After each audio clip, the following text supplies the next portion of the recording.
എന്റെ കൂടെ ഉണ്ട് രാഹുൽ രാജ്. ആൻഡ് കിളി പോയി കിളി പോകും. രാഹുൽ രാജ് മ്യൂസിക് ഡയറക്ടറായി ഇതിൽ ഏത് സെലക്ട് ചെയ്യും? എ അനുഭവിച്ചു, ബി ആസ്വദിച്ചു, സി അധ്വാനിച്ചു. അല്ലെങ്കിൽ ആസ്വദിച്ചു എന്നുള്ളതും എടുത്താൻ ഒരു പക്ഷേ ബി ആൻഡ് സി. അനുഭവിച്ചിട്ടില്ല, അനുഭവിക്കാനിരിക്കുന്നല്ലേ ഉള്ളൂ. ആര് കേൾക്കും പോസിറ്റീവായിട്ട്. മ്യൂസിക് ഡയറക്ടറായി കുറെ കിട്ടി, കുറെ കൊടുത്തു. കുറെ കിട്ടി എന്നുള്ളതാണ് സത്യം. എന്തൊക്കെ കിട്ടി? അത്യാവശ്യം പാരകൾ കിട്ടിയിട്ടുണ്ട്. ഞാൻ പറഞ്ഞില്ലേ, എല്ലാവർക്കും എല്ലാ രീതിയിലും പല സ്ഥലത്തു നിന്നും. ഒരു സംഗീതജ്ഞൻ എന്തിന്റെ പാര കിട്ടാനാണ്? നമ്മളിപ്പോ ഒരു സിനിമയിൽ ചെയ്യുന്നതിനൊക്കെയുള്ള കുറെ കാര്യങ്ങളുണ്ടല്ലോ. ഇനിയിപ്പോ ഞാൻ 2 പാട്ട് പ്ലേ ചെയ്യാം, 2 കിളിപ്പാട്ടുകളാ. ഇതിൽ ആരാണ് മികച്ച മ്യൂസിക് ഡയറക്ടർ എന്ന് പറയണം. കിളികൾ പറന്നത് കിളിപ്പോയി. ഇതിൽ ഏത് കിളിയാണ് നല്ല കിളി? കിളി പോയി 100%. ആരാ ഇതില് നല്ല music director? Rahul Raj.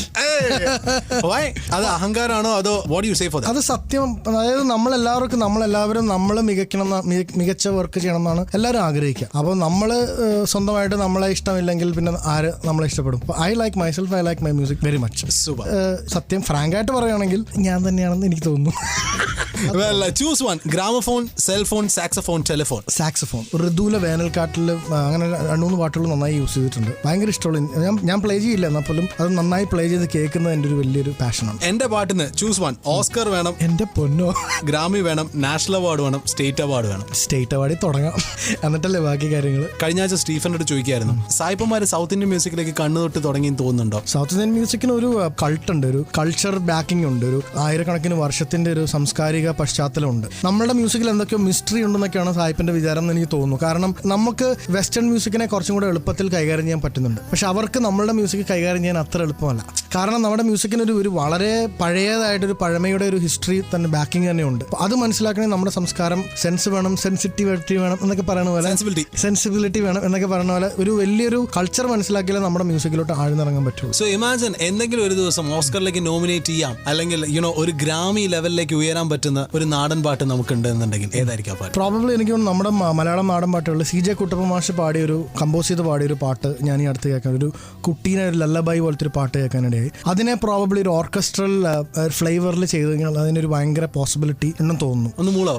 Just tune തന്നെ ഓർമ്മയുള്ളൂ, ലിറിക്സ് ഓർമ്മയില്ല. അപ്പൊ കേരളത്തിലെ ഏത് ഗ്രാമത്തിൽ നിന്നാണ് ഗ്രാമി വരെ പോവാൻ സാധ്യതയുള്ള പാട്ട്? ഗോ.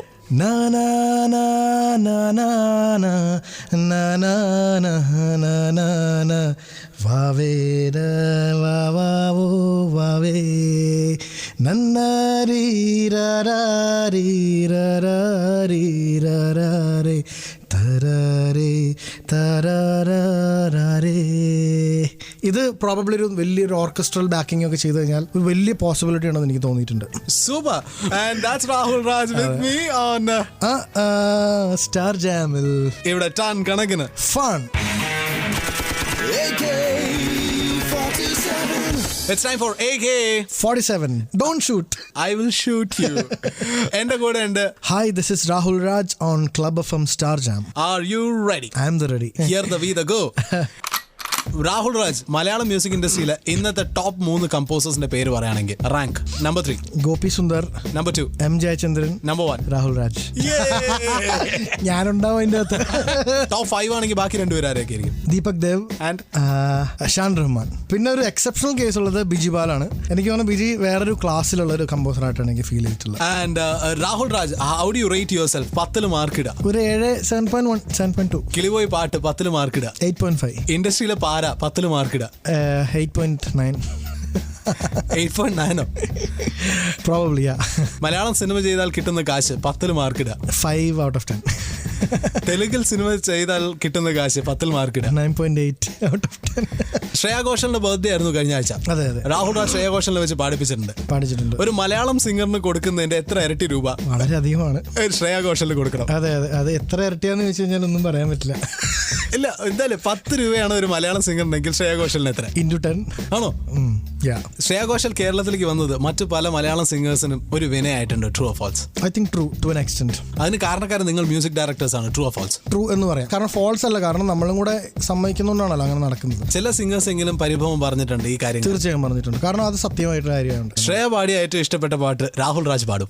പാതിരയോ പകലായി മുള്ളുകളോ മലരായി പ്രിയാമുഖമാം നദിയിൽ നീന്തിയലയും മിഴികൾ. Very nice. Thank you. Club FM.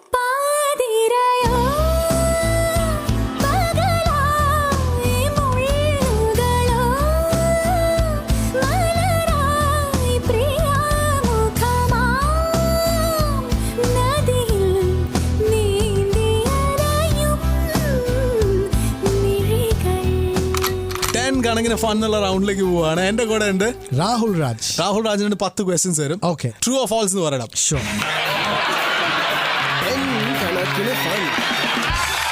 ഞാൻ കോപ്പി അടിച്ചിട്ടുണ്ട്. പണി വേളി. പാട്ട് കോപ്പി അടിച്ചിട്ടില്ല, എക്സാമിന് കോപ്പി അടിച്ചിട്ടുണ്ട്. ഉണ്ടോ? തീർച്ചയായും. പിന്നെ മെയിൻ ആയിട്ട് കോപ്പി അടിച്ച് ഇതൊക്കെയാണ് യൂണിവേഴ്സിറ്റി, കൊച്ചിൻ യൂണിവേഴ്സിറ്റി എക്സാമിന്. പിന്നെ അത് തുണ്ട് എല്ലാരും കേട്ടുമല്ലോ. രാഹുൽ രാജിന്റെ തുണ്ട് കഥ പറയും. എന്റെ തുണ്ട് കഥയോ? തലേദിവസം രാത്രി ഇരുന്ന് ഫ്രണ്ട്സ് എല്ലാം കൂടി ഇരുന്ന് തുണ്ടുണ്ടാക്കില്ല, ഉണ്ടാക്കിയത് ഫോട്ടോഷാറ്റ് ഉണ്ടാക്കും വളരെ ചെറിയ ഫോണ്ടിൽ. എന്നിട്ട് ഇത് കോപ്പീസ് എടുത്തിട്ട് എല്ലാവർക്കും വിതരണം ചെയ്യും. ഇതാണ് പരിപാടി. എ പടത്തിന്റെ മ്യൂസിക് ഡയറക്ടർ പറയുക. യെസ്. എ പടം റിയൽ ലൈഫിൽ ഞാൻ കണ്ടിട്ടുണ്ട്. ട്രൂ. ഏത് പടം? കിളിപോയി. കിളിപോയിക്ക് മുമ്പ് കണ്ടിട്ടുണ്ട്. പൊന്നു സഹോദര, ചതിക്കരുത്. ഒരു പടത്തിന് എ സിമ്പിൾ കിട്ടുന്നത് ആ പടത്തിന് നല്ലതാണോ? എനിക്ക് തോന്നുന്നു കിളിബോയ്ക്ക് ശേഷം അതൊരു സ്റ്റാറ്റസ് സിമ്പിളായി മാറിയിട്ടുണ്ട്. കാരണം വളരെ പോസിറ്റീവ് ആയിട്ടാണ് കിളിബോയിലെ മേക്കേഴ്സ് ആ എ സർട്ടിഫിക്കറ്റിനെ യൂസ് ചെയ്ത്. കേരളത്തിൽ മലയാളം അറിയില്ലെങ്കിൽ ഇനി പണി കിട്ടില്ല ഗവൺമെന്റിൽ. പക്ഷെ പാട്ടുകാർക്ക് മലയാളം അറിയില്ലെങ്കിലും പണി കിട്ടും. 8ന്റെ പണി. പിന്നെ ഡെഫിനറ്റ്ലി. കാരണം മലയാളം എന്നിട്ടാണോ അന്യദേശ പാട്ടുകാർ ഈ നാട്ടിൽ വന്ന് പാടുന്നത്? അല്ല, അതിന് പല റീസൺസ്. ഞാൻ പറയാം. ഇപ്പൊ ശ്രേയയുടെ വർക്ക് ചെയ്തതിൽ, ഇപ്പൊ ഇവൻ കാർത്തിക്കിനോട് വർക്ക് ചെയ്ത് എനിക്ക് മനസ്സിലായത് അവര് നമ്മുടെ ഭാഷ പഠിക്കാൻ ഒത്തിരി എഫേർട്ട് എടുക്കുന്ന ആളുകളാണ്. ഈ ഒരു വാക്ക് എങ്ങനെ പ്രൊനൗൺസ് ചെയ്യണം എന്നുള്ളത് അവര് ഇംഗ്ലീഷിലും അവരുടെ ഭാഷയിലൊക്കെ എഴുതി വെച്ചിട്ട് അവരുടേതായ ഒരു ബുക്കും കൊണ്ട് അവർ നടക്കണം. അത്ര ഇപ്പൊ ഇവിടെ ചിലപ്പോൾ ചില പാട്ട് റെക്കോർഡിംഗ് വരുമ്പോൾ സിംഗേഴ്സ് ലിറിക്സ് എഴുതാനുള്ള ഷീറ്റ് പോലും അവർ കൊണ്ടുവരില്ല, പേന പോലും ചിലപ്പോൾ കൊണ്ടുവരില്ല. ചില സിംഗേഴ്സ് ഒക്കെ വരുമ്പോൾ അവർ വളരെ റെസ്പോൺസിബിൾ ആയിട്ട് ചേട്ടാ പേപ്പർ ഉണ്ടോ അല്ലെങ്കിൽ പേന ഉണ്ടോ നമ്മളോട് ചോദിക്കുന്ന അവസ്ഥ വരാറുണ്ട്. അതേസമയം സീനിയേഴ്സ് ആയിട്ടുള്ള സിംഗേഴ്സ്, വളരെ സീനിയേഴ്സ് ആയിട്ട് എസ്റ്റാബ്ലിഷ്ഡ് ആയിട്ടുള്ള സിംഗേഴ്സ് ഡയറിയും കൊണ്ട് നടക്കുന്ന കണ്ടിട്ടുണ്ട്. ഇപ്പൊ ചിത്ര ചേച്ചിന്, സുജാ ചേച്ചിനെ പോലുള്ള ആളുകൾ. അപ്പൊ നമ്മുടെ പ്രൊഫഷനെ നമ്മൾ അത്ര സീരിയസ് ആയിട്ട് കാണുവാണെങ്കിൽ മാത്രമേ നമ്മൾ അങ്ങനെയൊക്കെ ചെയ്യുള്ളൂ. അതല്ല വളരെ ക്യാഷ്വൽ ആയിട്ട് വേണമെങ്കിൽ ഞാൻ ചിലപ്പോൾ അവിടെ ചെന്നിട്ട് ചേട്ടാ പേപ്പർ ഉണ്ടോ എന്ന് ചോദിക്കും. അപ്പോൾ ആ ഒരു പോയിന്റ് ഓഫ് വ്യൂ നോക്കുകയാണെങ്കിൽ ശ്രേയ അവരൊക്കെ അനുമോദിച്ചേ പറ്റൂ, അഭിനന്ദിച്ചേ പറ്റൂ. നമ്മൾ ലിറിക്സ് ഇംഗ്ലീഷ് എഴുതി കൊടുത്താൽ പോലും അവർ ആക്സെപ്റ്റ് ചെയ്യില്ല. അത് അവരുടെ ഒരു ലിംഗോയിൽ അവരിപ്പോൾ ഒരു കൂട്ടക്ഷരങ്ങൾ ഇപ്പം എങ്ങനെ പ്രൊനൗൺസ് ചെയ്യണം അവരൊരു ഇത്ര സെറ്റ് ഓഫ് വേർഡ്സ് വെച്ചിട്ട് അവർ എഴുതിയിട്ടുണ്ടാവും. ഇങ്ങനെയാണ് ആ വേർഡ് പ്രൊനൗൺസ് ചെയ്യണം, അവർക്കറിയാം. അപ്പോൾ അത്രയും ഹോംവർക്ക് ചെയ്തിട്ടുള്ളൊരു സിംഗറിന് why can't she sing Malayalam? No problem. പിന്നെ വ്യക്തമായിട്ടുള്ള ആൻസർ അല്ലേ? Very true, very genuine answer from a very genuine music director. Thank you. And Malayalam ശാഖയിൽ സർക്കാർ ജോലി കൊടുത്തില്ലെങ്കിലും പാട്ടുകാർക്ക് മലയാളം അറിയില്ലെങ്കിലും മ്യൂസിക് ഡയറക്ടേഴ്സ് ജോലി കൊടുക്കും. തീർച്ചയായും. ടൺ കണക്കിന് ഫൺ.